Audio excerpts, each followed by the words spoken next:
Okay, we'll try to match your level of enthusiasm. Welcome to Boston Duck Tours. I will be your conductor. Get it? Conductor. It's a duck tour. I'm told to say that. My name is Max Martial Arch. I am a mixed martial artist. I have a background in karate, kung fu, muay thai, taekwondo, tai chi, tai bo, tie in a bow tie. I've done all those things once.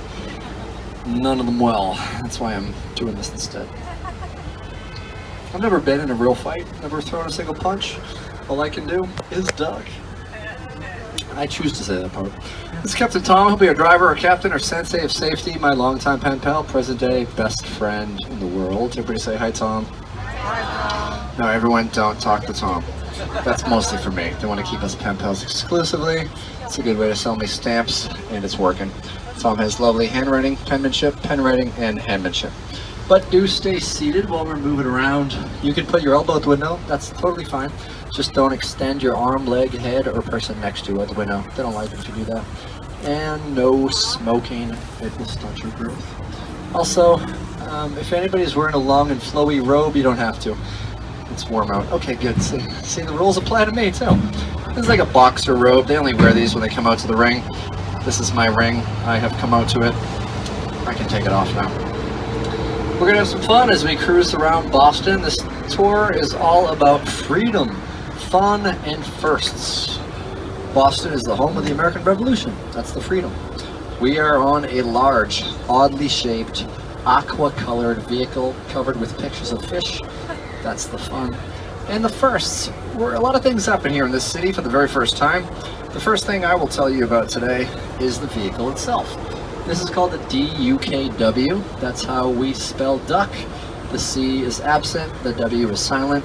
These are all based on World War II vehicles. DUKW is a code. D, fourth letter of the alphabet. They were all made in the fourth year of World War II, 1942. U because they're utility vehicles made for land and water to bring supplies to the front lines where there were no docks or where the docks had been destroyed. Then things get a little complicated. K, because the letter K resembles a symbol for front-wheel drive in a car's dashboard. They're all front-wheel drive vehicles. And W, because there are double rear axles in the back, underneath is in the shape of a W. So I'll give you guys all sorts of information like that. I will show you where some movies and TV shows were filmed. I'll give you a nice overview of the city, show you where some movies and TV shows were filmed. I'll give you some advice, the best way to get the values of those coupon books that we gave you. Or if you didn't get a coupon book, the best way to get one, as soon as we get back, you get discounts here at the aquarium, visits to the Museum of Science, which is home of the Body Worlds exhibit, which is going on right now, most visited traveling exhibit in the nation. You could go to the Boston Tea Party Ships and Museums, get a free tea tasting there. Also 2-for-1 ice cream at Ben & Jerry's. That's on page 42 of that yellow booklet. I use that one a lot. Any of you kids like ice cream?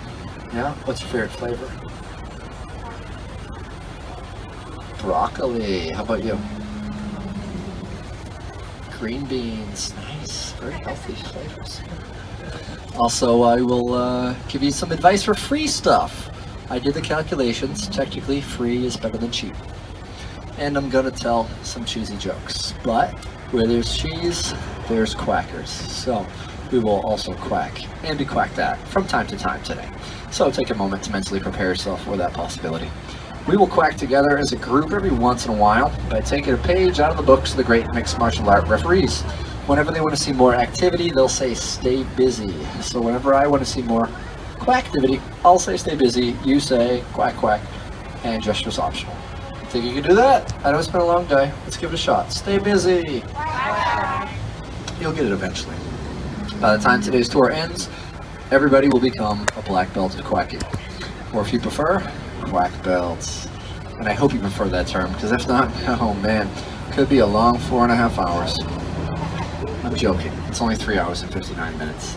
And then an additional 31 minutes of safety instructions before going to the water, followed by a 25-minute long timed quiz just for the kids that will count as part of your permanent record. And kids count as everybody under the age of 45.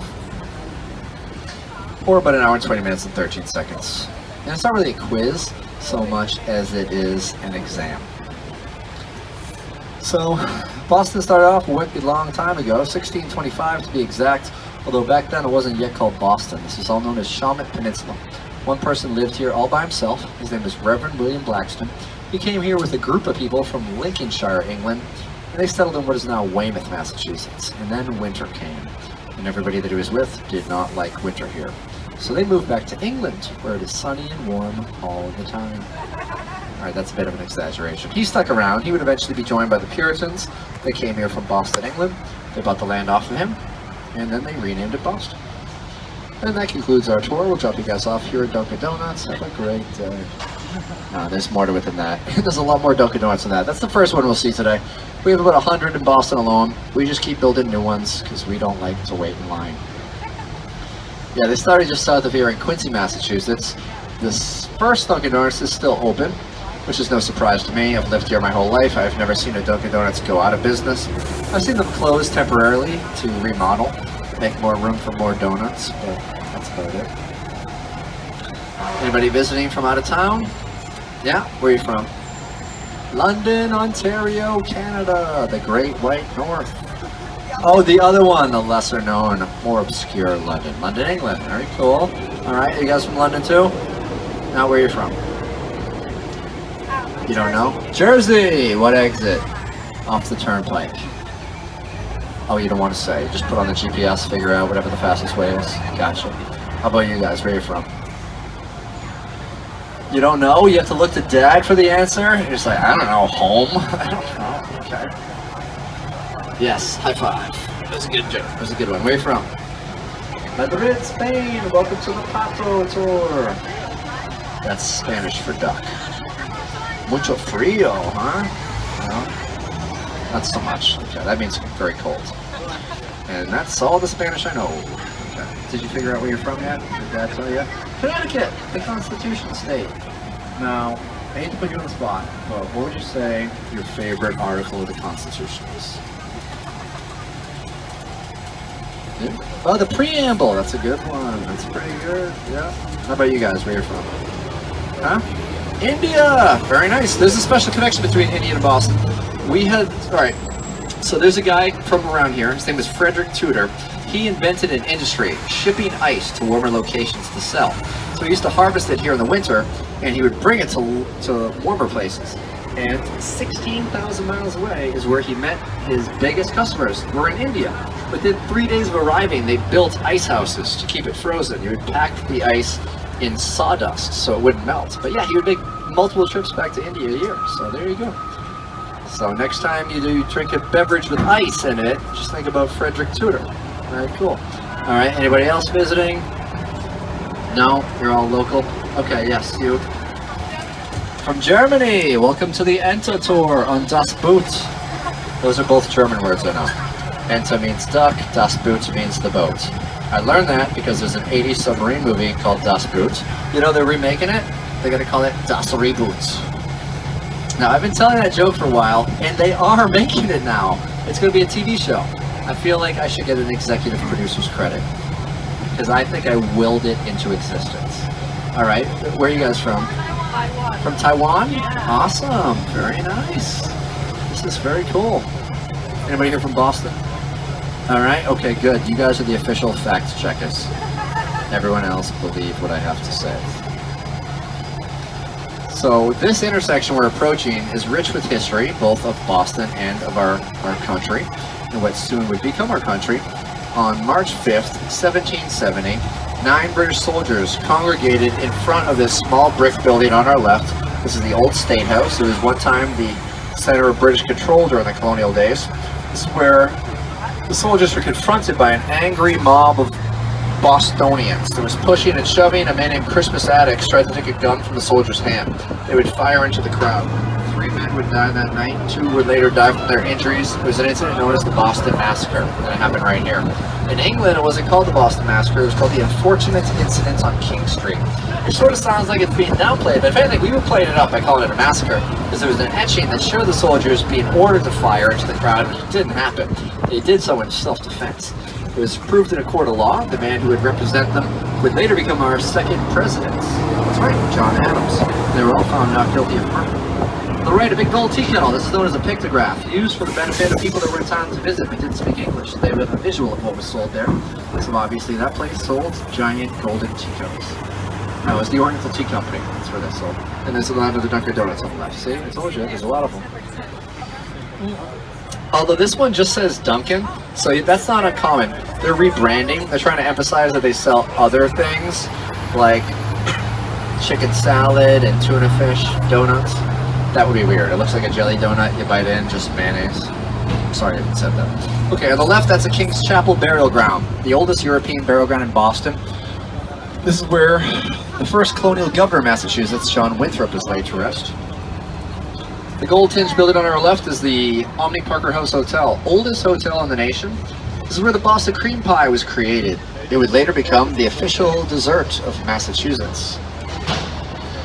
And on the left is the Tremont Temple Baptist Church, the first integrated church in America, welcoming people of all backgrounds through their doors. On the right, we'll see the second of 3 burial grounds we'll see today. This is the Granary burial ground. Now, I'm saying a burial ground as opposed to a cemetery because there's a difference. See, cemeteries are owned land, burial grounds are public lands. That's why all the tombstones you see are very close together. The green tombstone on the right, that's the final resting place of Samuel Adams, the leader of the Sons of Liberty, right behind the no right turn sign. And on the left, that's the Beantown Pub. From that window is technically the only place in the world you can have a cold Sam Adams while looking at a cold Sam Adams. That's not my joke. I'm just legally obligated to tell it if there's even a little bit of traffic. Sam Adams is a beer. You must be 21 plus to get that joke. If you want to go to the Sam Adams Brewery, you can do that. It's free. It's in the Jamaica Plain neighborhood. One of the coupons that we give you is for a free perfect pint glass. It also works for apple juice. 5 victims of the Boston Massacre buried here. 2 other names that joined Sam Adams on the Declaration of Independence are buried here. Robert Treat Payne, he was the head prosecutor of the Boston Massacre trial, the unfortunate incident of Main Street trial. And also John Hancock, the first man to sign the document, the biggest signature. Try to let this fire truck pass us. Paul Revere is also buried here. And Peter Faneuil, the man who helped finance Faneuil Hall. Brick building on the right, the Park Street Church, where the first anti-slavery speech was delivered. Look up the hill to the right, you see the gold dome of the Swan Boats. We'll see that close up a little bit later on. It overlooks this part of the land on the right, the Boston Common. This is part of the original landscape of the Shelby Peninsula. This is where the Freedom Trail begins. A 2.5-mile walk for our city's heritage. You can do it on your own by following the red line of the ground, or you can hire someone in a colonial outfit to take you through it. But in my opinion, who would want to learn about history from someone in a ridiculous costume? Alright, don't answer that question. These are my work clothes. On the left, not quite historic, but you see a black and white sign above this red poster. Dr. Phil's Electronic Repair Center. How the mighty have fallen. What you're gonna have to do is look me in the eye. Tell me your cell phone doesn't need repair. Young lady, you got a crack on your screen, you're gonna cut your thumb Googling where am I from, texting your daddy. Who's gonna pay your medical bills? That's right, the same people that pay your phone bills, your parents. You are tearing this family apart. It's my Dr. Phil impressions. Kids love Dr. Phil. Over here on the right is this gray building is the Boylston Street T station. The T is our subway system. Boston had the first subway system in America. I know London had the first in the world, don't care.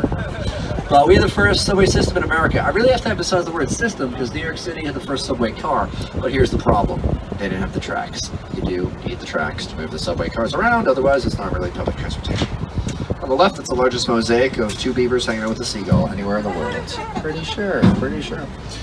We got Everett College buildings over here on our left, one of 30 colleges or universities in Boston. They have a slogan, the city is our campus, which is a nice way of saying we don't really have a campus. But they do have the Boston Common, that's pretty good. And some famous celebrities who have graduated from there, including former Tonight Show host Jay Leno, actor Henry Winkler, the Fonz from Happy Days. He was an excellent student. He got straight A's. He majored in jukebox repair. And over here on the right is the Central Burial Ground. That's the last one we're going to see today.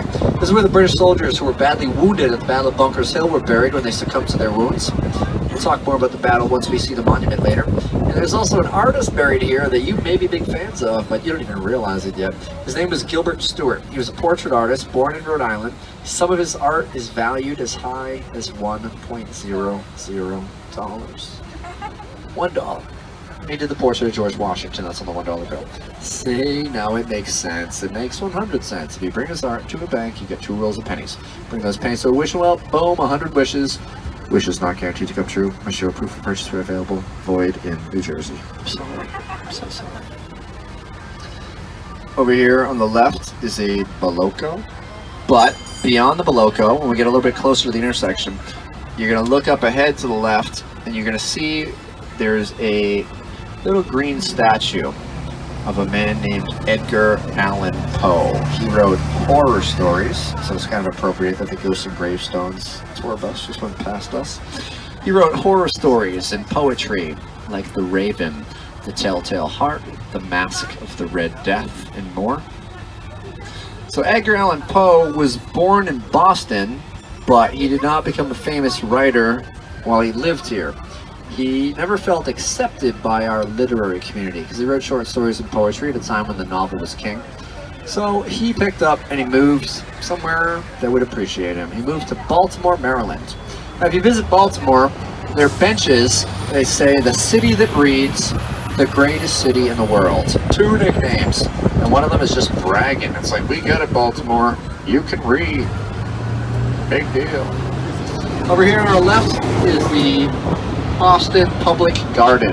It's the oldest public botanical garden in its original location in the United States. Built from landfill in 1837. 10 of Boston's 43.5 square miles is built from landfill. The rest is annexed local towns and communities. On the other side of the traffic light on our left, you're going to see a statue of a man holding a cane and his hat in his hand. That is Edward Everett Hale. He was a writer, a statesman, a man of God. He wrote a famous short story called The Man Without a Country. But that is not the most popular statue in the public garden. That's probably going to be the Make Way for Duckling statues. We're going to see those in a moment. You're going to look diagonally up ahead on the duck. Look at the ground. In the shadows, there's a patch of dirt, 3 benches, big duck in the front, Mrs. Mallard. Someone's sitting on her. 8 baby ducklings behind them. Jack, cack, lack, mac, knack, oack, pack, and quack. It sounds like I'm making those names up. I assure you I am not. J through Q. That's how you remember them alphabetically. I didn't always know that trick. I used to confuse the order of quack and pack, and Captain Tom would constantly tell me to mind my P's and Q's. I'd be like, Tom, what are P's and Q's? And he'd say, don't talk to the driver. He wasn't even driving. He just has this painted on the back of his leather vest.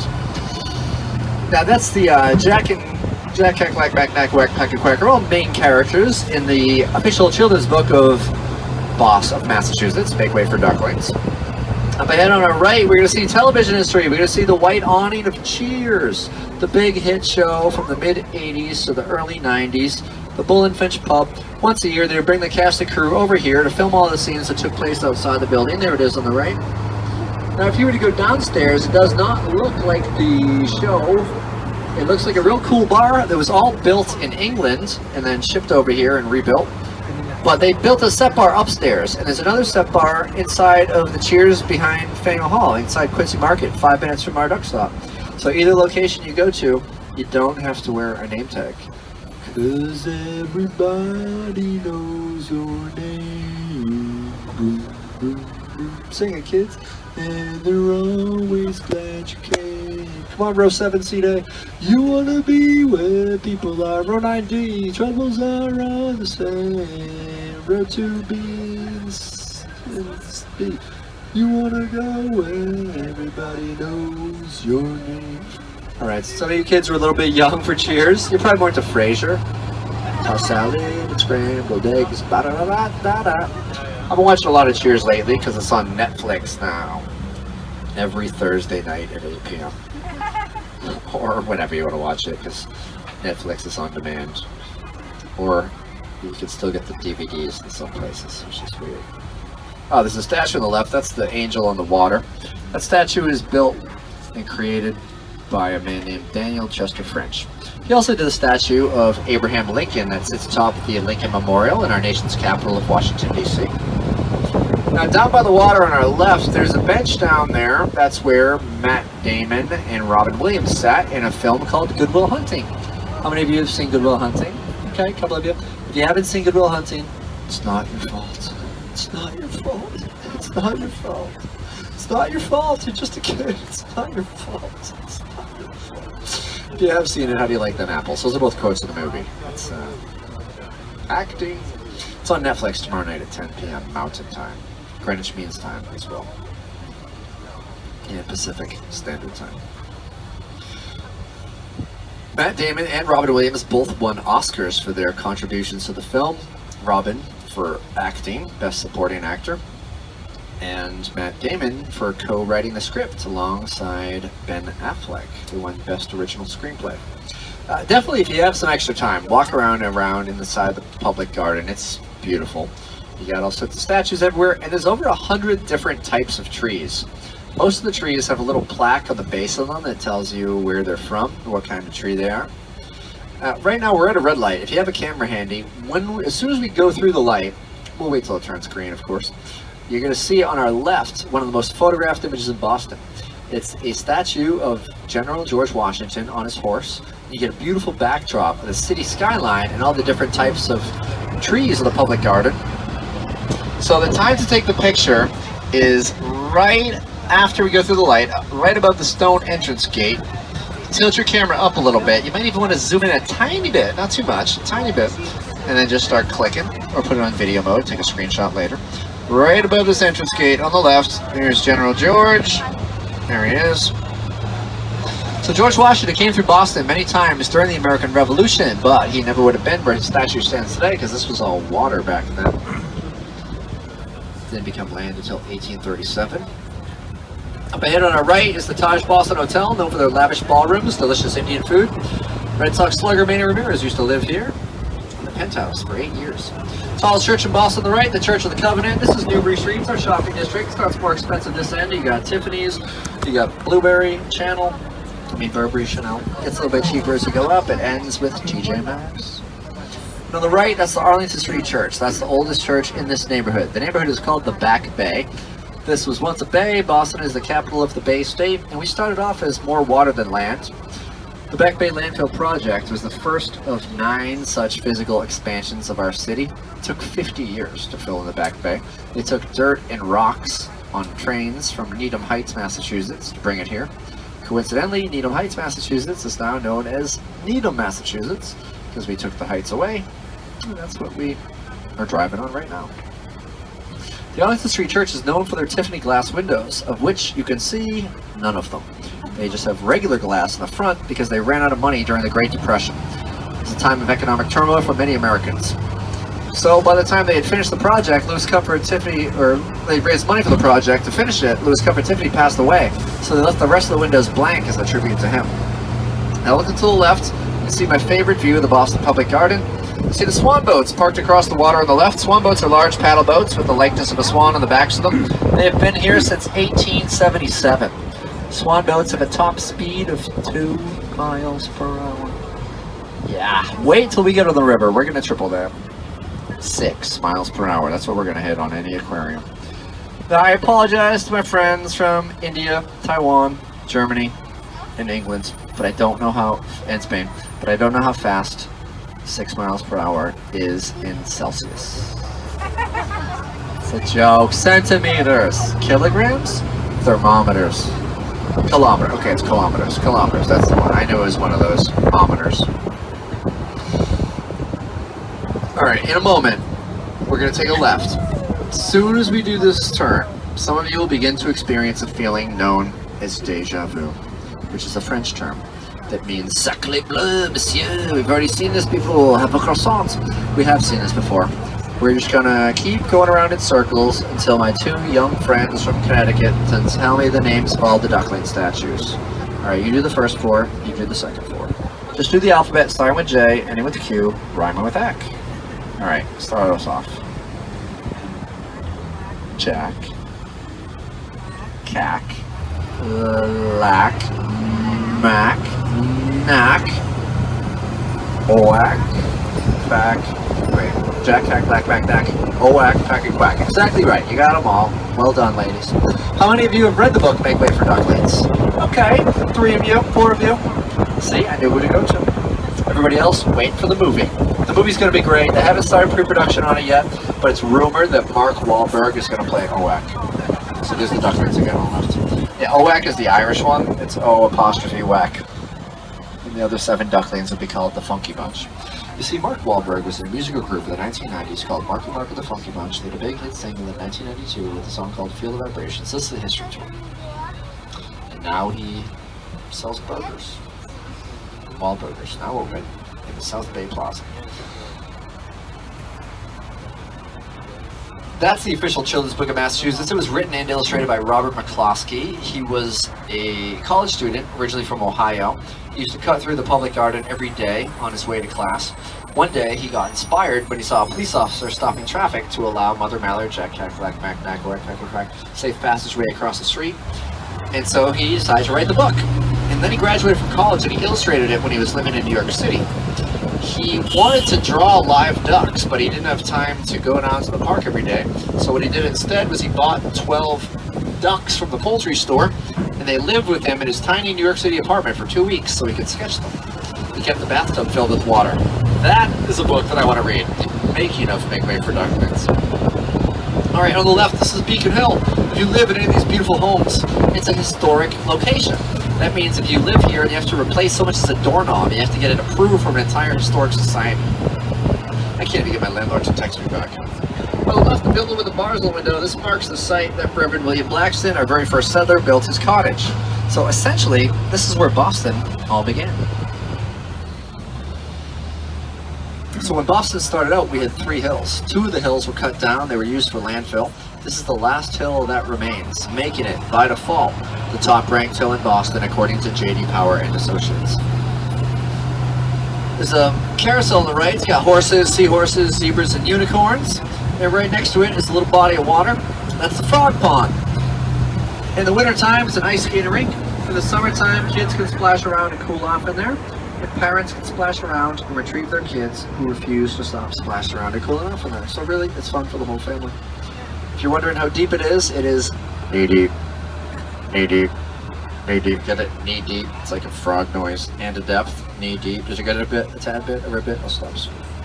Up ahead on our left, this is Walnut Street. One of the cross streets in the back is Acorn Street. Isn't that nuts that they're named after? Yes, it is. But Acorn Street is the most photographed street in the United States. We cannot go down it because it's a one-way. Also, these streets are very narrow. This is one of our oldest neighborhoods. The streets have not gotten very wide since the 1800s, so it's kind of tough for regular cars to squeeze down these streets, never mind large aqua amphibious land and water vehicles covered with fish. It's a little bit tough. But this is certainly a neighborhood worth exploring on your own if you get a little bit extra time to walk around. You can do the Black Heritage Trail, which is a walk through the history of the abolitionist movement. You can learn about some of the original meeting houses here on Beacon Hill, where the fight against slavery was planned. And you can go to the stops on the Underground Railroad. Now the red brick building on our left coming up, this is the Tudor Apartment. This, my friends from India, is where Frederick Tudor lived, the first man to bring ice to India. Now I know people in India had seen ice before. You have Mount Everest, there's kind of a lot of ice out there, but he was the first to bring it in and use it for refrigeration. So here's the Massachusetts State House on our left. At the top of the staircase is a statue of John Fitzgerald Kennedy, youngest man elected to the office of United States President. One of 4 presidents born in Massachusetts, along with John Adams, John Quincy Adams, and George Herbert Walker Bush. So look on the left, this is the main entrance gate for ceremonial purposes, the retiring of a Massachusetts military regiment flag, a new governor taking office, or a visit from a foreign head of state or sitting U.S. president. Although the president hasn't visited the State House since 1912, that's when President Taft came by. On the right, this is the Robert Gould Shaw Memorial. This is in honor of the 54th Regiment, the first all-volunteer Black Army regiment during the Civil War. Excuse me, my friend in the Red Sox hat. You want to try this out? No, go back. Step up there. See the sword that he's holding? Step up there, put your hand on top of the sword, and push down. Look how strong this man is. He can bend steel. How about a nice round of applause for him? The strongest man in Boston. Thank you very much. He's updated his status. Remind me to get mad at the duck tour guy. If you saw a movie called Glory, that tells us the tale of the 54th Regiment. On the left, you see the man on the horse. That's General Joseph Hooker. He was a Civil War soldier. That's where you go for free tours of the State House during the week. Dunkin Donuts on the right. On the left, that's Mary Dyer. Mary Dyer came here as a Puritan. She changed her religion. She became a Quaker. She was kicked out of Boston over and over again for preaching about her religious beliefs. She is essentially the reason that the Bill of Rights includes the freedom of religion. Up ahead on our right, you're going to see this red bar room here. This is the 21st Amendment. This is named in honor of the repeal of prohibition when alcohol sales were made legal once more. Cheers to that. Pint of bitters. Over here on our left, you're going to see the first of 3 memorials just after this Umbro and Sons WA-270 Komatsu. You're going to see the Firefighter Memorial just up ahead after this security guard booth. One of the oldest active fire stations in Boston is here in, one of the oldest active fire stations in Boston is here in Massachusetts. Something around, you know what I mean. And then you see this white pole on the left. It's got an eagle on top of it. That's the Revolutionary War Memorial. Building on the right, this is where John F. Kennedy lived, on this apartment building, before he became our 35th United States President. He lived here on 122 Bowden Street. It's one of 4 presidents born in Massachusetts. Who can name the other 3? What's that? Yep, John Adams, John Quincy Adams, and George Herbert Walker Bush. Yeah. So we're going down the north slope of Beacon Hill. This was at one time home to the largest population of free black Americans prior to the Civil War. After this yellow building on our left is a gray church, the Church of St. John the Evangelist. First preacher here was a man named Lyman Beecher. He had a daughter named Harriet Beecher Stowe. She wrote the book Uncle Tom's Cabin, one of the most important books of the abolitionist movement, the fight to end slavery. It's also the first book by an American author to sell over 1 million copies. But it was a bigger hit in England than it was here. Did you read it? No? Homework. See these lamps on the left? These stay on 24 hours a day. These are gas lanterns. The reason for that is back in 1912, it was determined to be more cost effective to leave the lamps on all the time than it would have been to pay someone to light them at night and put them out again in the morning. So a lot of people were left unemployed as a result of the great lamplighter layoff of 1912. But that's also the year that Fenway Park opened up. So if they were looking for work, they could probably find it selling peanuts and Cracker Jacks at America's newest ballpark. Now it's the oldest. Beep beep. On our left side is the Old West Church. This is a stop on the Underground Railroad. Now it's a Juvenile Hall. No, I'm kidding, it's a daycare center. Those kids are all thinking about what they do. No, so this neighborhood has changed a lot over the years. There used to be a big building here. It has since been torn down, but a part of it lives on because there was a workshop within the walls of it that was taken apart piece by piece, recreated in the nearby Verizon building because it was the workshop of Alexander Graham Bell. That's where he invented, that's right, the telephone. An invention that we can all agree is off the hook. Now I said that with enthusiasm. There are other conductors, they would just phone it in, not Max Martial Arts. I would never do that to you. And I know we have some young people here, maybe you've never seen a phone that is off the hook, but I'm not going to be hung up on that. I'm just going to stay dialed in like a long distance runner, not let it push my buttons, and hope for a good reception. Can you hear me now? Somebody like, yeah, I heard you. I wish I didn't, but I heard you. He made the first phone call. You got to test out your invention. So he called his assistant, Watson, who was across the river in Cambridge. Watson answered the phone. New phone, who dis? They spoke for 3 hours. That part is not a joke. It could have been a 5-minute long talk. I think it was just 2 hours and 55 minutes of, no, you hang up. No, you hang up. No, seriously, I don't know how to hang up. You didn't send me any instructions. Can you fax them over? Oh, you didn't invent the fax machine. All right, well, listen, I really have to hang up because my mom needs to use the internet and we only have dial-up. Well, I got this free CD from AOL at Blockbuster Video, and yeah. But see, a video store is a place where you go to rent movies. Just kidding, got off the rails there. Oh, on the right, this is the Hurley Building. This is an architectural style known as brutalism. Even if you're not familiar with that style, you can kind of tell just by looking at it. We call this the corduroy building because the walls look like corduroy pants. That's why this building gets really hot in the summertime. It makes a funny noise when it walks around. It doesn't happen that often though, so don't worry about it. It's not gonna... Now when we get to the front of the building, there's a couple things to look for. One thing is for the kids. We're going to see a hidden frog face in the building. I mean, adults can see it too if you want to. I'll tell you where to look in case the light turns green. There's going to be a big grand staircase, and there's a white and blue sign in the middle of the stairs. And then you look above the sign, and you'll see what looks like a giant robotic type of frog sticking out of the building. It's got the classic froggy overbite, the 2 slightly sleepy eyes. Stayed up last night watching the Red Sox extra innings game against the Cleveland Indians last night, which they won 7-6, so that was good. And in the front of the building, some of you may recognize if you saw a movie called The Departed. How many of you have seen The Departed? Okay, a couple of you. We also call it The Departed. Has anyone ever seen The Departed? Okay, more of you, good.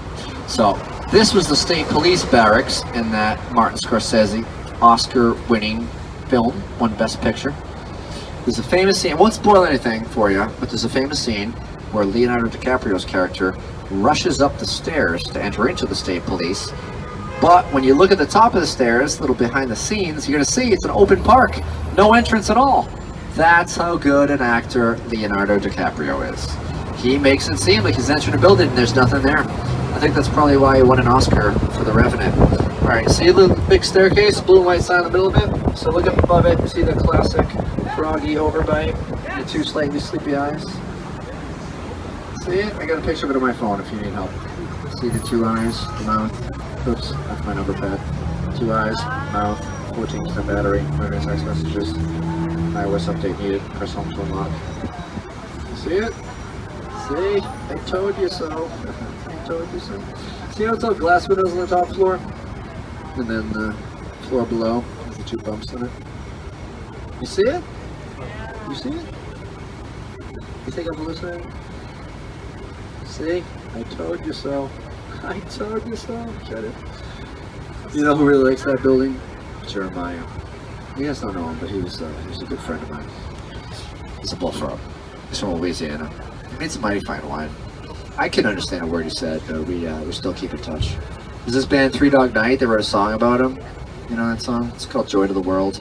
It's not Joy to the World. It's not that one. It's Jeremiah was a bullfrog. He was a good friend of mine. And then there's a bunch of words that I don't remember. And then joy to the world, joy to the fishes in the big blue sea. Joy to the... Also, what is a bullfrog doing in the sea? I mean, they're more like a freshwater animal. Don't even get me started. Now, you notice how they've fenced off the stairs. That's because anything that Leonardo DiCaprio's feet touch can never be touched again. That's how much Boston loves Leo. Ever since season 4 of Growing Pains, when the Seaver family adopted that adorable little scamp, we've been hooked. So, have you got to season 4 of Growing Pains yet? I don't mean to spoil anything for you, but family gets bigger.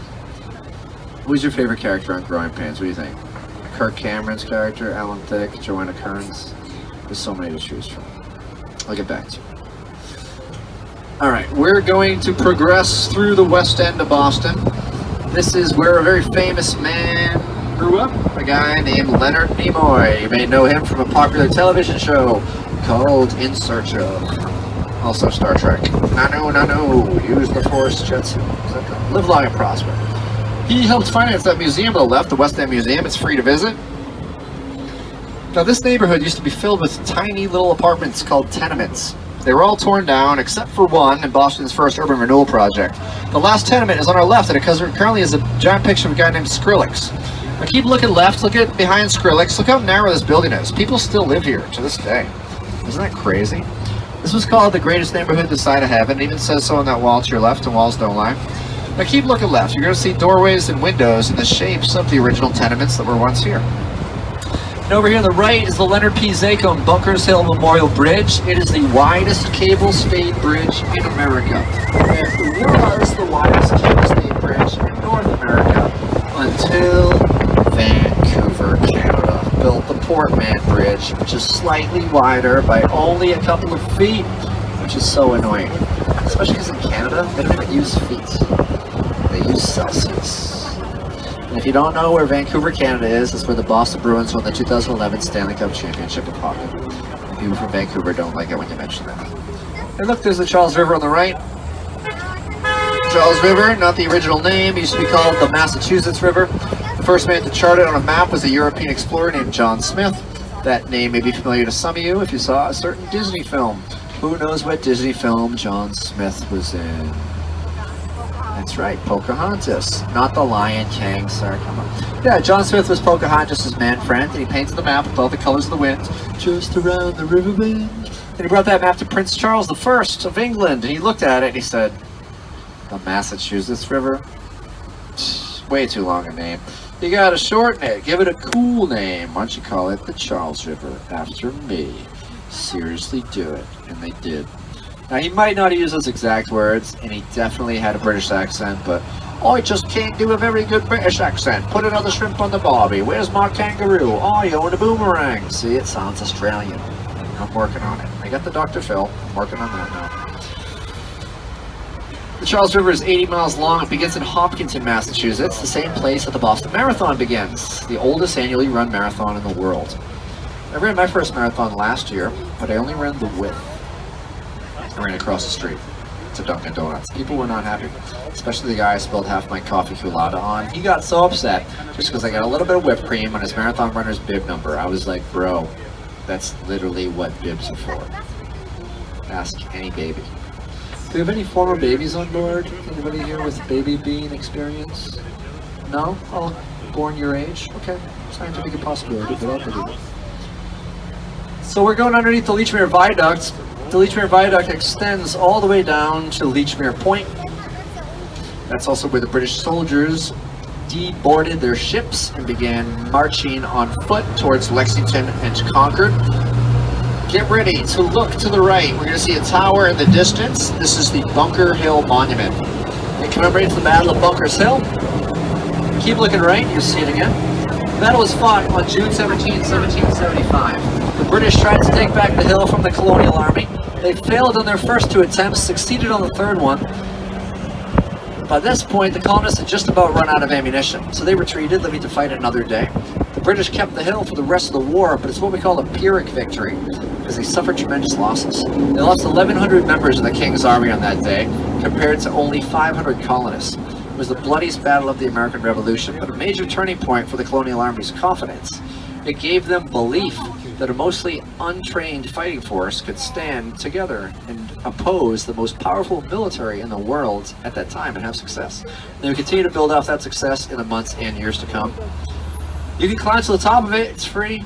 It's also 294 steps to the top, no elevator. Kids love it, especially kids from Connecticut, Germany, and Taiwan. You guys like stairs, right? Oh yeah, and if you get tired, don't worry. Parents love giving piggyback rides the rest of the way, no matter the age of the kid. Now, I just want to point out something that it was not that easy for us all to see, and I was kind of in the middle of the Bunker Hill thing, but something that does not happen very often happens, and I'm always looking for it. And sir, you might have got a photograph of it. So we can't really see it all from here, but on the other side of the water on the right is Logan Airport. And there's a big elevated highway, you probably saw that, all the cars on it. And then there's a train going down the tracks. There's also a footbridge above that train, and obviously there's water for boats. So this is one of the only places in the world you can see a plane in the sky, a person on a footbridge, car on the road, train on the tracks, and a boat in the water. And I'm always looking, and there's always one or two things that are missing. And I saw a plane in the air, I saw a train on the tracks. There's definitely a lot of cars on the road this time of day. Pretty sure there was definitely someone on the footbridge. The boat in the water I didn't know because I was looking at the sky, but I'm guessing there was. It's probably one of our ducks in there. So sir, you might have gotten a very rare photo. We're gonna have to bring that to CVS right now, get it developed, and let's figure it out. We might have to go over it with a fine-tooth comb, but I like our chances. The building on the right, it kind of looks like there's a crack in the middle of it. That is the North American headquarters of Education First. This is a company that is based out of Sweden. So you can kind of tell by the architecture, it looks like it's built with all IKEA parts. You know, maybe they lost a little wrench, and that's how all my shelves look, basically. Now, they teach English to kids worldwide. There's a au pair program, a student exchange program. A lot of cool. There's a really good cafe that's open to the public there. It's called Lingo. There's a cafe and a bar. It's in fact it's one of the only riverfront bars in Boston, which is kind of cool. Oh, there's one of our ducks just drove past us. So here's the Museum of Science on our left. See the big white dome on the roof here to the left side? That is the Theater of Electricity. That's where they make lightning. It's my current favorite exhibit. I get amped up every time I go.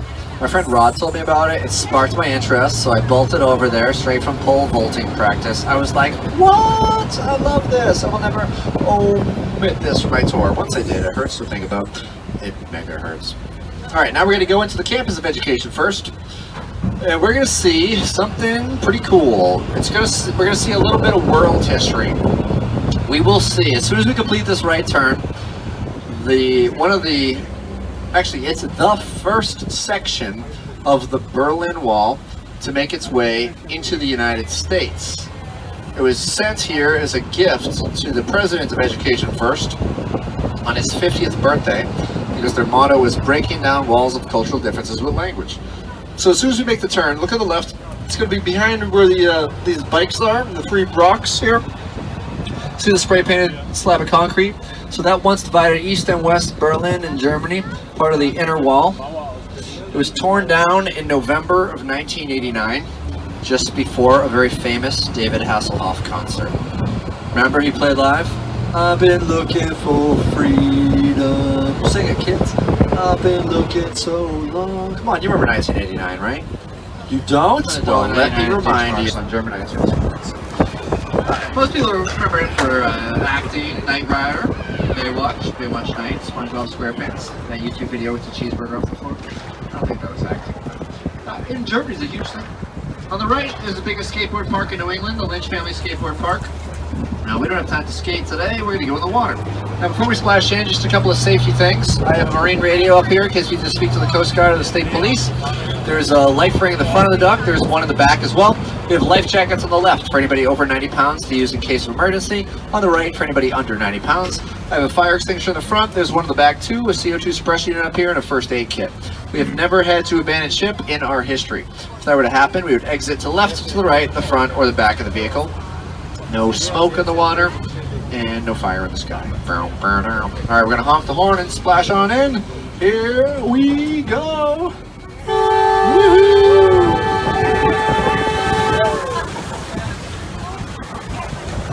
Pretty cool, huh? Welcome to the Charles River, everyone. We promised you land and water. We have now done both. So what we're going to do next is hold a 3-point turn, and then we will leave. Now we'll hang out a little bit longer. It's a nice day, why not? Okay, on the other side of the bridge on the left, that's the ocean, the Boston Harbour, where 3 ships worth of the King's Tea were dumped in protest of the tea taxes, one of the biggest acts of defiance in American history, the Boston Tea Party. It's also where the USS Constitution lives, Old Ironsides, the oldest active military warship in the world, free to visit over there in Charlestown. Then you got a seagull eating a fish on the left. It's like National Geographic Live. Yeah, oh, look at the birds on the ramp on our left. Those are blackbirds, those are double-crested cormorants. See the bird with his wings spread out like the Batman insignia? He is drying off, because you notice the one in the water, just the head sticking out? They don't have a natural oil to their feathers, so they don't float on the water, they soak it up. So that's why they have to dry off before they fly long distances. Double-crested cormorants eat 3 times their body weight in fish per day. They have twice as many crests as the average cormorant. Double. I did the math. Oh, look who we have on the grass on the left. By where those people are. Canada geese. Look at them bragging about how wide that bridge in Vancouver is. Now, if you see 2 Canada geese together, they mate for life. If you see a bunch of them, they are internet dating. They're on that website, plentyofgeese.ca. They're looking at that application Gander, they're flapping left, flapping right, must love hockey, wicked wide bridges, Tim Hortons coffee, the nicer section of Niagara Falls, Degrassi Next Generation, Justin Bieber, Drake, The Tragically Hip, Rush, William Shatner's spoken word album, Crash Test Dummies, did I already say Justin Bieber? Nickelback. See that beautiful brick building on the left? That's one of the more unique places in the city to spend a night. In addition to the wonderful view, they have a full catering staff, a large selection of bars, complimentary laundry service. They'll even give you an outfit to wear while you stay there. Every night's a pajama party at the Suffolk County Jail. It's not their slogan, but that's a jail. Yeah, it looks real nice on the outside, real jaily on the inside. I should know, I've seen it on television. There's a TV show called Locked Up. They did an episode on it. I remember the night that it aired. We all watched it on the common room TV of the juvenile detention unit I was living in. I'm kidding, I watched it alone. I was on solitary confinement. No, I'm innocent. I didn't remove those mattress tags. Oh, there's ducks hanging on the left. So you can tell the males and female ducks apart by their heads. If they have white and brown on their head, they are female. If they have green and blue on their head and they refuse to pull over and ask for directions, they are male. Martha, I know how to fly south. Turn the GPS off. You're killing my data plan. Alright, right now we're going to go underneath the Andrew Craigie drawbridge. This opens up for taller ships to pass beneath it. 5 minutes ago we were on top of this drawbridge. It's not every day you get to go above and below a bridge over water in the same vehicle and have a continued function. We did it. We made it happen. Now we find ourselves in the old lock. A lock is something that boats would use to travel through to go from the ocean to the river and back. They come in here, a wall would shut behind them, another wall would shut in the front. They would tie up to these black and yellow items on either side of us called bollards, and then the water level would be adjusted so they could make a smooth transition from one body of water to the next. They've been using this one since 1978. We have 3 more modern locks, a little bit closer to the ocean side of things. A bunch of people from the Duck Tours helped clean this lock up, along with the help of Home Depot. They donated some stuff, we planted some flowers. It looks nice now. Okay, in a moment, as we get ready to leave the lock, we're going to honk the horn to warn any boats we're coming out the other side.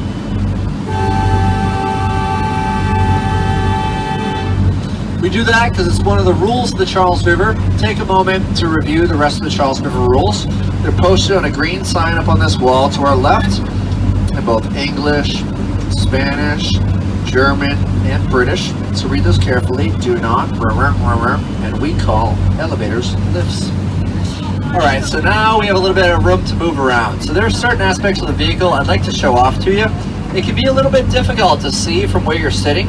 So I'm just going to call out some random seat numbers. If I call your seat, I'll bring it up here and show you around.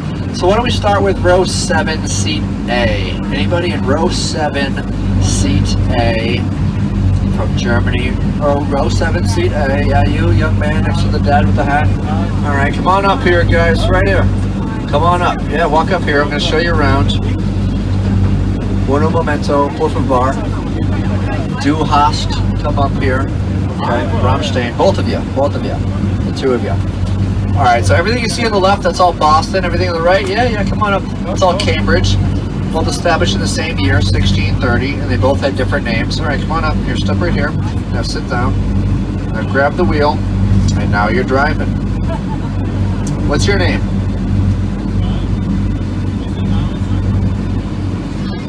Chods. Nice to meet you, Chods. So Boston, Chods used to be called Shawmut. That's where that means living water. Cambridge used to be called Newtown. That's where that means town that is new. That makes sense, right, Chods? That's where the first college in America was. It was called the College at Newtown when they opened up in 1636. 2 years later, a man passed away. He left half of his fortune and his entire library to the College at Newtown, so they renamed it in his honor. That man's name was John Bunker Hill Community College. Alright, Chods, looks to the right. Say cheese. Say Munster cheese. Alright, Dad, get in there too. Alright. Great. Now wait, one more. Hold that pose. Say new phone background. There you go. How about a nice round of applause for Chods? Good job. Danke schön. Good nave. Here you go. Wait, I got some stickers for you. You earned them. Here you go. Want a comic book? I got those too later. Alright, how about we go with row 9, seat A. Row 9, seat A. All the way in the back corner. You got the longest commute of everybody. On the left, that shiny building, that's Massachusetts General Hospital. They had the first documented usage of ether as an anesthetic during surgery. Row 9, come on up. Yeah, that's you. Right this way. Out of the way, Dad. Come on down. Yeah, before you had ether, you had to be awake during surgery, which I don't recommend that at all. Recently had a splinter removed from my finger by my mother, and I asked to be knocked out. She was happy to help. All right, there you go. Have a seat. What's your name? Jacob. Nice to meet you, Jacob. Here, grab the wheel. Have you ever driven one of these World War II amphibious land and water vehicles before? No, just hold it steady. Keep it steady. I know I told you this went 6 miles an hour earlier. I know you want to go 7. Resist that urge, Jacob. You got a camera? Here, throw it to me. No, you got it. All right, Jacob. Smile. Jeez. All right, here, get in there, Dad. All right. Right, let me just finish this text message. All right. Wait, one more, Jacob. All right. Good job. How about a nice round of applause for Jacob? Good job, Jacob. Here's your stickers. Now, Jacob, is there anyone in the same row as you, maybe in row 9, seat D, that you think would drive? Oh, all right. Come on up. Bring her up. So the beige building on the left, that's Massachusetts Eye and Ear Infirmary. It's the #1 specialty hospital in the country. And next to it is a little brick building. That's Liberty Hotel. It used to be the Charles Street Jail. When it was in jail, prisoners got upset because they had to eat the same food every day. That food was lobster. Can you believe that? They sued Massachusetts for cruel and unusual punishment because they had to eat lobster all the time. I mean, to be fair, there was no butter. And what's your name? What's your name? Jasmine. Hi, Jasmine. No, keep driving. I just want to know your name. So how do you know Jacob? Do you guys work together in the same office? Is your brother? All right. What's it like having an older brother like Jacob? All right. He's younger. Yeah, right. That sounds like something a younger sister would say, Jacob. She's trying to pull a fast one on me. All right, Jasmine. Here, Mom. You get in there too. Hang on. Let me just finish downloading this podcast. All right. All right, Jasmine. One more time. Ready? Hey. Here you go. All right, how about a nice round of applause for Jasmine? Here you go. Here's your stickers, just like your older brother Jacob got. Okay, he's shorter than you, but you're younger than him. Okay. All right, why don't we go with row 2? Hey, come on up. So look on the left, you can see the gold dome of the State House. That's real gold leaf. Here you go, grab a seat. It only weighs 13 pounds, but it's worth $300,000. It's Vanzetti gold from Italy. What's your name? Kendall? Hi, Kendall. So, Kendall, have you ever driven a World War II amphibious land and water vehicle? No? Okay, don't worry, Kendall. It's a lot like driving a tractor. Have you ever driven a tractor before? No? All right, it's somewhat similar to driving an all-terrain vehicle. Have you driven an all-terrain vehicle?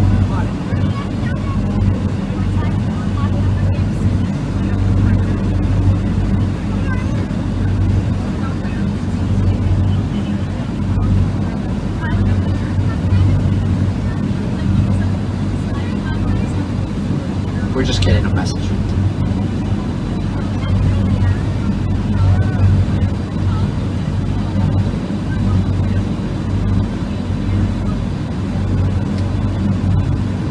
All right, Kendall, did you get that transmission? Did you understand everything? We were just getting a notification, like everybody sometimes gets the same update if there's something going on, and it was avoid the ramp. So that's good news, Kendall. That means we're just going to stay out on the river until they call us again. The ramp is pretty much how we get out. All right, so Kendall, do you go to college in Connecticut? Do you go to UConn or Connecticut State University? I don't even know if that exists. Not yet? You don't go yet? What grade are you going into next year? 2nd grade? You're going to love it. I spent 5 of the best years of my life in the 2nd grade. I was one of the most experienced 2nd graders in all of Boston. All right, Jess, let's smile.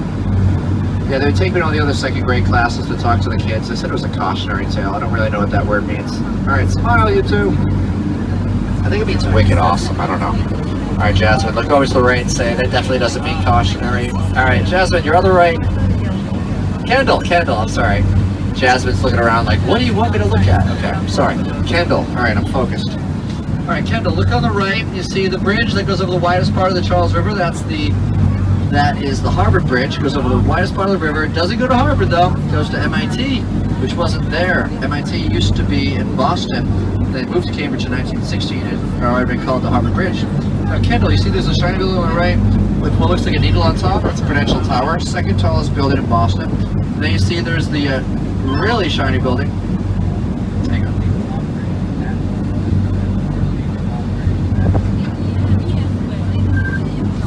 Alright, that shiny building with the black stripe, Kendall, that is the John Hancock Tower, the tallest building in New England. Kendall, can you take a guess how many pieces of glass are on that building? And no counting. Just throw a number out at me. 10 billion? Okay, that's a little high. I'll give you a hint. It's somewhere in the neighborhood of 10,343, 10,345.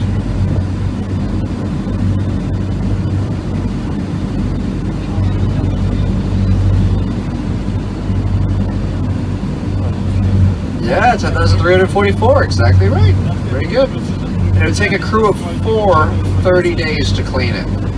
But good news, Kendall, there's 33 of us. So we can probably do it in about a week and a half. Did you pack a squeegee? You don't? Okay, 2 weeks, we gotta go squeegee shopping. Now, Kendall, what do you like to do for fun when you're not driving ducks around rivers? What do you like to do for fun? Play with your sister, that's cool. Look at the statue on the left, Kendall. There's a Viking ship. There's a Harvard professor who believed that Vikings were the first. It's coming out of the wall, like attached to the bridge. Harvard professor believed that Vikings were the first Europeans to sail through Boston, which is a nice thought, but it's never been proven to be true. It should also be noted he was not a professor of history, but a professor of chemistry. So he might have been mixing too many chemicals with too little ventilation. But Kendall, you did great. How about a nice round of applause for Kendall? Come on down, Kendall. Here's your stickers. Now, Kendall, can you recommend anyone sitting behind you wearing a yellow shirt that you think would be a good driver? Oh, all right, come on up. Bring her up. Row 3, seat B. Come on down. So the smokestacks on the left, that's the Cambridge power plant. They run on clean energy. Yep, it's the one with the wheel. All right, and what's your name? You don't know. Okay. Here, good camera. Here, let me see the camera. You got a good option. You got a duck in the background. All right. Say cheese. All right, Dad, you got in there too. All right. Very nice. So, what is your name? Did you decide? Kirsten. Nice to meet you. So, you are Kendall's younger sister. Very nice. Kendall, it's a little bit weird having a younger sister that's taller than you. You'll get used to it. Same way that Jasmine will get used to her younger brother being shorter than her. Jasmine and Jacob. But Kirsten, there's a small brick building on the left. There's a statue on the left side of it. That is Athena, the goddess of war. She's also the goddess of wisdom. It's on top of what used to be a textbook factory. I know you don't want to talk about textbooks. It's summer vacation, but that's where they make them. What's your favorite class in school? What's your favorite subject or your favorite class in school? Reading, yes, me too. Very nice. So Kirsten, there's a baseball field over here on the right. That's Teddy Ebersol Red Sox field. So they play baseball, softball, soccer, and international style football. Which is just like soccer, but with different accents. Alright, how about a nice round of applause for Kirsten? Here's your stickers, Kirsten. Just like your younger sister got. Alright, why don't we go row 8B. Row 8, seat B from Germany, in the aisle seat with the sunglasses. Come on down. There's no height restrictions. Oh, now she's taking the sunglasses off. Like I'm not going to recognize you. All right, come on down. What's your name? Hannah? Paula. Paula. Paula. Paula. Paula. All right, you got the camera? Or do you want me to sketch you and I'll fax it to you later on? All right, so Paula, here, grab the wheel. I mean, after you give me the phone. All right, no texting and driving. Alright, Paula, very nice, and one more, there you go. Alright, Paula, so you just want to keep it around 14 fathoms from the shoreline, about 9 knots due east as the crow flies. You want to go through the lock. Once you go to the other side, you're going to take a left in the lower basin, just engage the propeller blade and give it a little bit of gas. Then go past the skateboard park. I'm just kidding. Paula, everybody. Paula, here you go. Here's your sticker. You're welcome. Dankeschön. Watch your step as you come down. All right. Anybody want to try it? My friend in row 1, seat B. See what life is like on the other side. Come on down. Just don't bump your head on the mirror. We're going to give you time to reflect on how much it hurts. All right. You got the camera? All right. Here you go.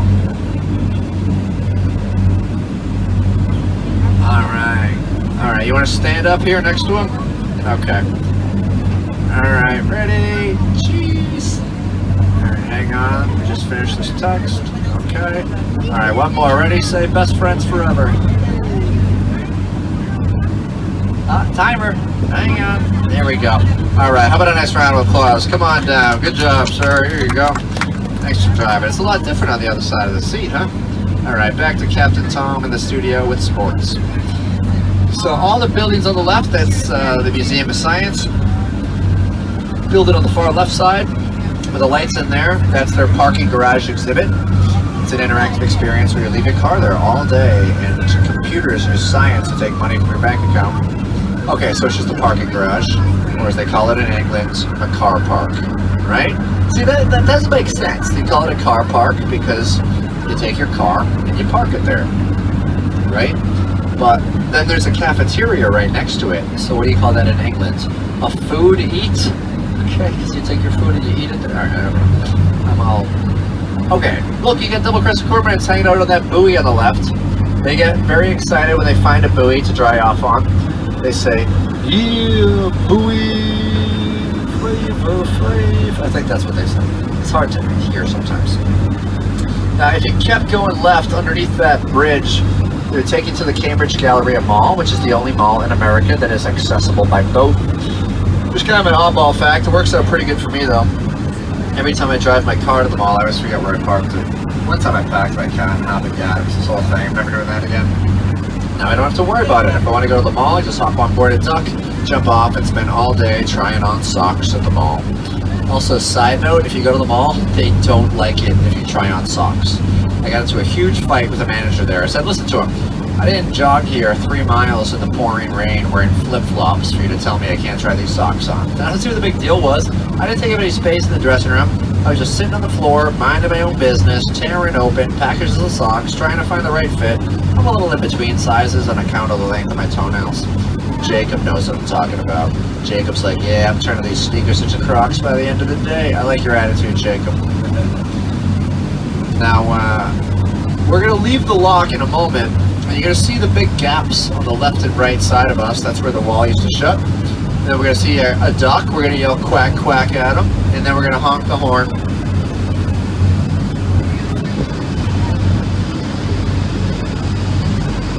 Alright, ready, stay busy, quack, quack, okay. So we honked the horn to warn any boats that were coming out the other side.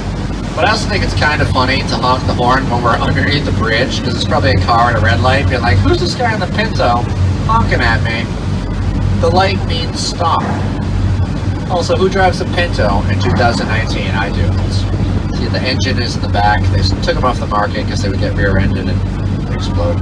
It's a history tour, Kurt. It's a history tour. Alright, you're going to see a duck in the water to the left. Possible mother mallard. Looking for Jack, Cack, Lack, Mac, Nack, Quack, Quack, and Quack. 3 of them might be over here on the right. So the reason there's so many birds on the water is because the water is very clean, which was not always the case. At one point, the Charles River was given a D- grade, which is not good. It was not the worst grade that the river got. That went to the Cuyahoga River in Ohio, which got given a grade of an F, as in flammable. They caught on fire. That's how you know your river's not doing so hot, when it's in flames. But they're both doing a lot better now, and there's another seagull eating fish. It's just that day. Yeah, it's in flames. They're both doing a lot better. The Charles River is now the cleanest urban waterway in the United States. It's been as high as an A-. Right now it's at a B.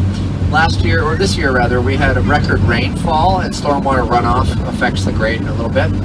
But we have a lot of people to thank for why it's so clean. The Charles River Watershed Association, the Charles River Cleanup Boat, the Department of Conservation and Recreation, the Environmental Protection Agency. We also have you to thank. If you rounded up your ticket to the nearest dollar, it goes to a charity called Quack Quack Give Back. Last year we donated more fish eating. We donated about $30,000 to charity. Goes to Quack Quack Give Back, goes to clean water, education programs, and military veteran funds. So that's what all the signatures are on the roof. These are from veterans and active members of the United States Armed Forces who have taken duck tours before. So if anybody on board has served and would like to sign, let me know and I'll give you a marker. Thank you for serving. It's dinner time. Last look at the Zakim Bridge. Now that you've seen the Bunker Hill Monument, notice how it looks just like it on the top.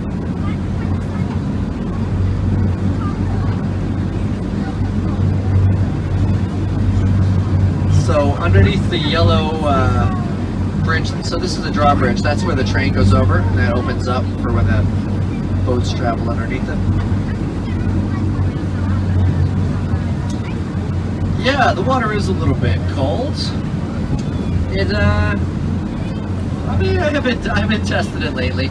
There are some parts of the Charles River that swimming is permitted in, but because there's so much boat activity over here, you don't see a lot of swimmers in here. Sometimes you see people on sailboats that tipped over and they inadvertently become swimmers for a few minutes until they can get back on. All right, in a moment, you're gonna feel the wheels of the duck as they touch the ramp, and we will be officially up and out of the water. How about a nice round of applause for Captain Tom and all the new co-captains. Good work, everybody.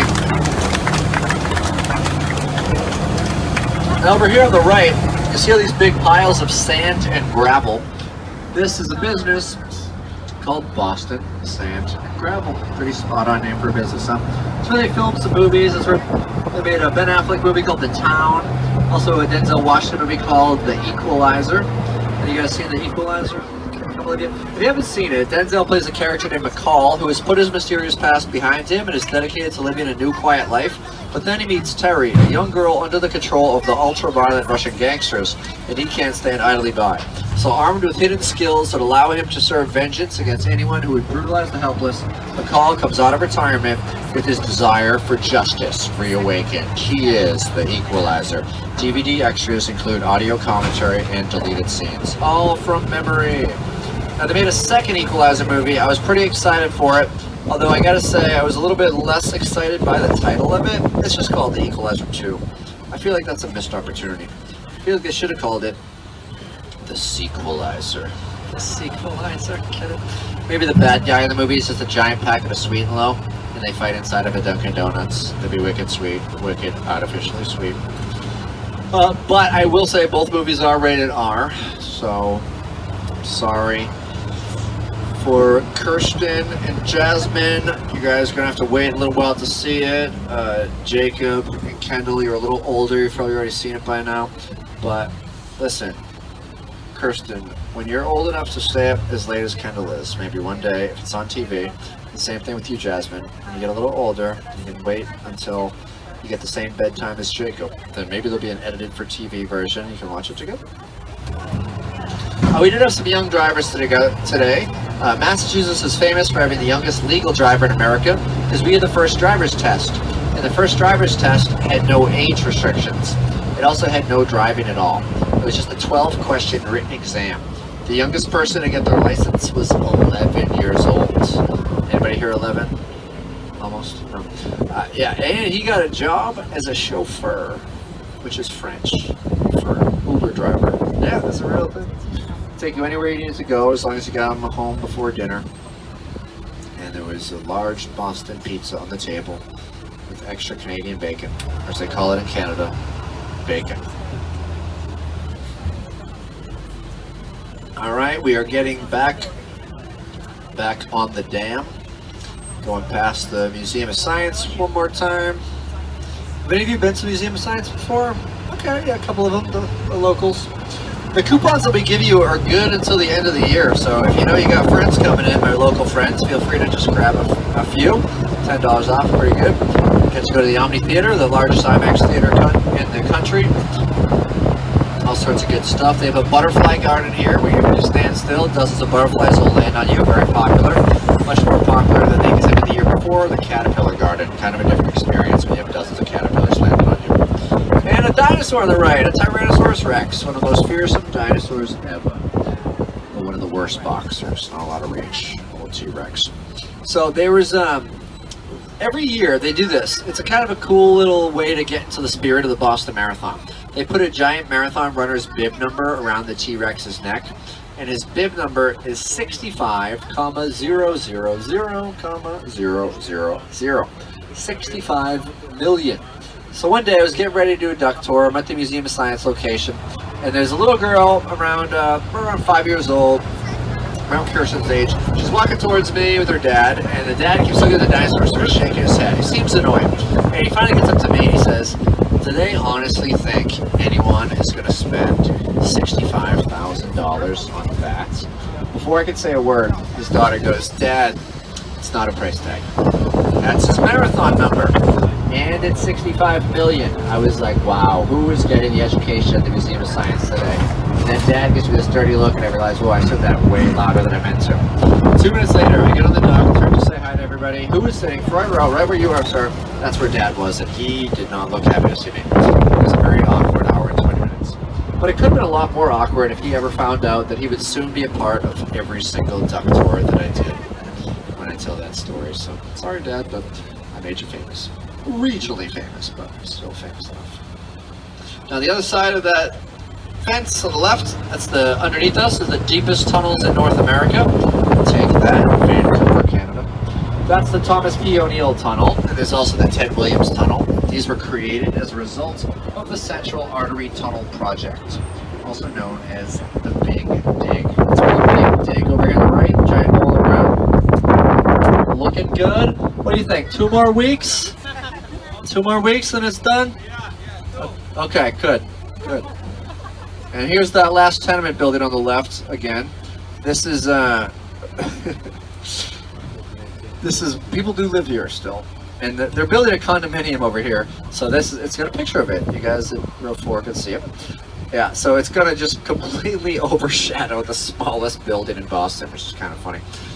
This gives you an indication of how old this building is. This is from a different time. Like, people were much shorter back then. I mean, look at the front door. Look at the brown door down over here under the windows. Look how much shorter people were back then. It's like, I mean, as people grew taller, they eventually made this slightly bigger one. But yeah, that's the original entrance. It would take you directly into the Shire, and then you would take a left at Mordor, and then the doorbell has a ring that Smeagol is looking for. Okay, I'm sorry. Yeah, but people do live there, and one of the apartments is rented out as an Airbnb. And a guy who took my tour, and he was staying there. He showed me photos of it afterwards. It was very tidy, but so small. Picture like if you took all of your belongings out of your apartment or your flat, and you brought it into the hallway and just set it up there. That's what it looked like.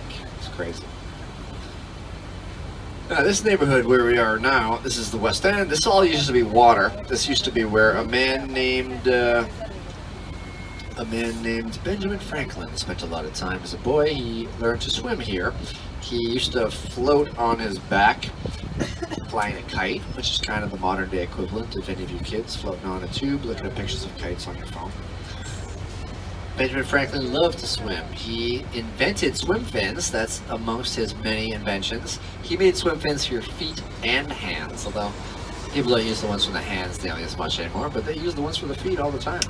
And Benjamin Franklin is a member of the Swimming Hall of Fame. That's kind of a good little bit of trivia you can stump your friends with. You ask them what sports Hall of Fame Benjamin Franklin is in. Most people would probably say bobsledding, curling, figure skating, arena league football, but no, it's swimming. Benjamin Franklin also really loved turkey. He wanted the turkey to become the national bird of America. We went with the bald eagle instead, which I think is probably a better choice. I just can't imagine spending Thanksgiving with my family, sitting around watching football, eating cranberry sauce, stuffing, and bald eagle. And also, what would you use for gravy? Rogaine? Because it's a bald eagle. They're not all going to be good. Benjamin Franklin, he lived for the first part of his life in Boston, and then he moved to Philadelphia, Pennsylvania. After he had a famous falling out with his brother James, they stopped getting along. So where do you move to when you don't get along with your brother in Boston? That's right, the city of brotherly love, Philadelphia. And there's a Dunkin Donuts on the left that also sells tickets to sporting events. That's wicked Boston. Yeah, then we got a large regular, 4 Sox, Yankees, bleacher tickets. What do you mean it's $144? Alright, cancel that order. Medium, regular, 4 Sox, Orioles, bleacher tickets. That's better, $142. The brick building on the left, that's Boxer Hotel. That's where the original fighters, they used to compete at the old Boston Garden would stay. So the Boston Garden was torn down in 1998. It was not built for the main sports that played the most games there, which is Boston Bruins hockey and Boston Celtics basketball. It was built for boxing. What I mean by that is all the seats were tilted towards the center of the ring. So if you went to see the Bruins and the Celtics play back then, there were hundreds of obstructive view seats.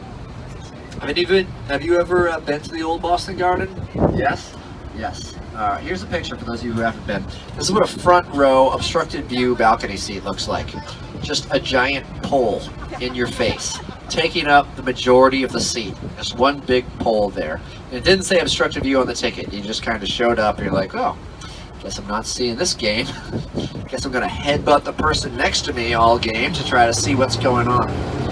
Alright, look up at the sky on the left and then you're going to see the white steeple of the Old North Church in the distance. This is where the 2 lanterns were held up on the night of Paul Revere's midnight ride. Held up for only a few key moments, long enough to send out a message throughout the countryside that the British regulars were traveling towards Lexington and Concord by way of water. In the famous poem they refer to the lanterns, 1 if by land, 2 if by sea, but here's the thing, they in fact traveled by river. It's just that 1 if by land, 2 if by tributary, it doesn't have to be. Plus he's a poet, he's got poetic license, give the guy a break. There's Boston Public Market and Kitchen on our left, farm fresh fruits and vegetables from all over New England. The official fruit of New England, of Boston rather, Massachusetts. Who knows the official fruit of Massachusetts? That's right, Kendall. Cranberry. Not to bog you down with information, but cranberries are grown in bogs.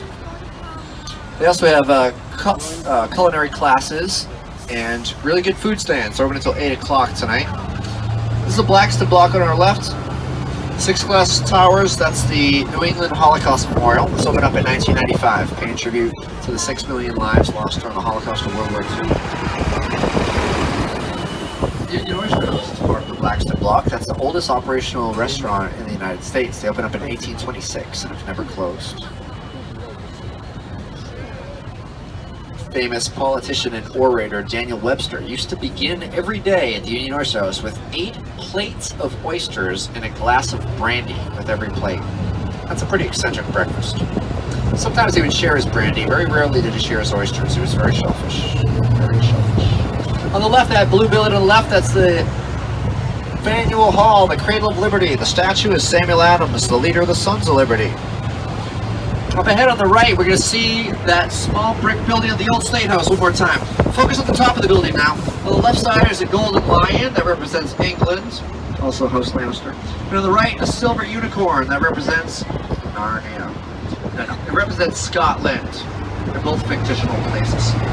I'm kidding, Scotland is real. I once went there for an entire summer. It was a lovely 4 days, rich short summers in Scotland. It got cold after a while. I had to wear 3 layers of kilts. Still felt nice. So both of the unicorn and the lion were torn down after the Declaration of Independence was read aloud to the people of Boston for the first time from that building. They were put back up when they made it into a museum. On the right, a beautiful park. This used to be a big, ugly parking garage, but they put the parking garage underground as a part of the Central Artery Tunnel project. Now, I always have to look first before I say it's a beautiful park, because one time I had a bunch of Cub Scouts who were all in the 2nd grade, and I was just talking about, oh, beautiful park over here, and they just started laughing. And I looked to the right, and I saw a man taking a shower in the middle of that fountain. Thankfully, he did have a bathing suit on, but it was of the French Canadian variety, so that's kind of scary. It was like 11:30 in the morning. People were eating breakfast around him, and he's just like, la-di-da, la-di-dee. I've been looking for freedom. I've been looking so long. All right, now we're going down Milk Street. This is the street that Benjamin Franklin was born on. This is also, I've been pointing out some movie locations. This is a movie location that hasn't come out yet. They've been filming this Ryan Reynolds movie called Free Guy that is coming out next year on the 4th of July, where he's stuck inside a video game. And they filmed a bunch of it on these side streets over here. This is the financial district. A lot of hustle and bustle here. Things have calmed down since it's after clothing time. Oh, we're being waved out. We're gonna quack, all right? Stay busy. Quack, quack. There we go. We got double wave. High five. I like it. I think he was starting to do the chicken dance. This is a duck tour. It's not a chicken dance. That guy is wicked confused. Up ahead on our left, you're gonna see there's a building with pillars on the side of it. You might have noticed this building from a distance. You can't really see the top of it too well, but this is the big clock tower. This is the customs house. The customs house, it used to be known fondly as the four-faced liar, because each side of the clock told a different time. But now they're all synced up digitally, just in time for nobody to really need a clock tower to know what time it is. But that's also an observation deck. You can go up there and you get a real nice view of the Boston Harbor in downtown Boston. It's also a Marriott hotel.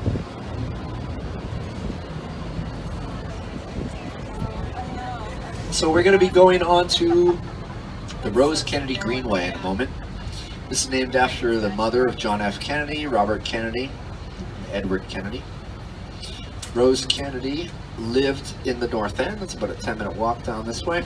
That's a pretty cool neighborhood. You can visit the Old North Church up close and personal. You can go to Paul Revere's house. It's on North Street.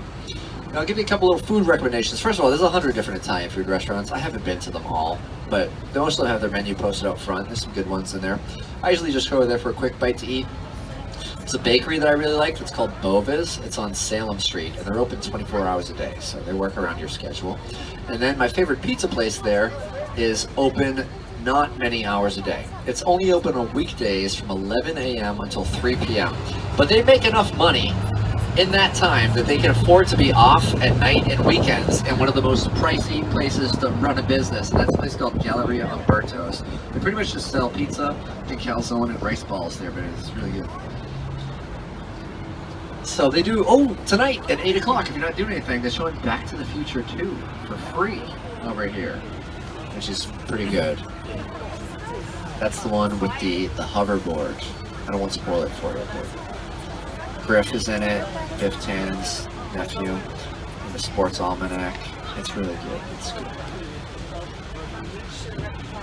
And yeah, you can keep walking down this way, about 10 minutes, you can see the Boston Tea Party ships and museums. I think they're closed for the night, but you can see the ships from the water, and you guys all get a free tea tasting there. All right, we're gonna pull into the duck stop in a minute. Do me a favor, just stay seated. We're gonna get off the duck first. Take a look around, make sure you got all your personal belongings with you. If you didn't get a coupon book, you can grab one from us over at the little booth.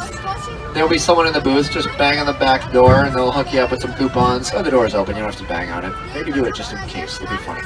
And then just stay seated. We're going to get off the dock first. I'll be at the bottom of the stairs. If you have any comments, questions, concerns, or you have anything for me. If you got a photo, the guys from Footage Yanks will have that. If you want to buy it, talk to them. If you want to take a picture with me, we could do that too. Just wait for everybody to get down off the duck first. And then we're going to do a stretch and then get back on for the second half of the tour. Okay, it's over. Did you guys have fun? Awesome. Thanks for coming. My name is Max Martial Arts. Stay busy. Quack, quack.